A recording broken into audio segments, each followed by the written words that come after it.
Is California ready for a comeback? The Wall Street Journal's Stephen Moore doesn't believe the hype.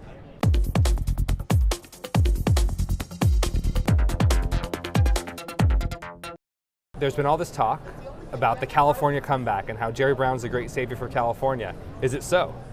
You know, I'd love to see it, and I'm a skeptic because California's policies have moved so far to the left, and the cost of doing business has become so enormous in California that I can't tell you, everywhere I go, and I travel all over this country, whether I'm in Texas or whether I'm in Tennessee or whether I'm in Florida or whether I'm in the Midwest, I run into more businessmen and women who've moved their companies out of California.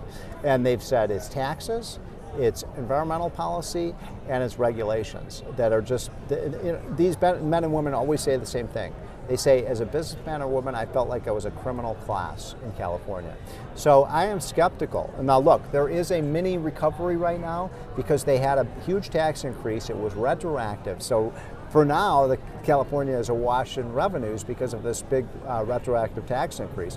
My point is that's not going to last. And California always, this lesson always eludes California, that the bump in revenues is always temporary, it's not permanent. So you're already getting California spending again, and they're going to have the same deficits they had 2 years ago. I guarantee that. 2 or 3 years from now, unless the national economy really starts to explode, sure, California will be in the same fiscal ditch that it was in back in 2009 and 10.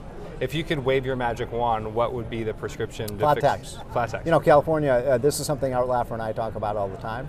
California should have a 5 or 6% flat tax. You cannot survive in a globally and competitive world and a competitive nation with the highest income tax rate in the country. You can't. Now, look, California is a very desirable place to live. Sure. No question about it. Beautiful mountains, beautiful beaches, beautiful women, beautiful weather. What's not to like about California? So people will spend more and pay more to live in California, but they're not going to spend way more. You know, at some point, people leave.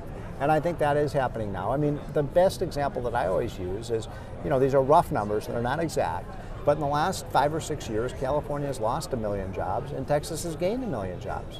This is one of the biggest wealth transfers in the history of this country, out of California into low tax states. And I believe it will accelerate in the future unless California gets its act together.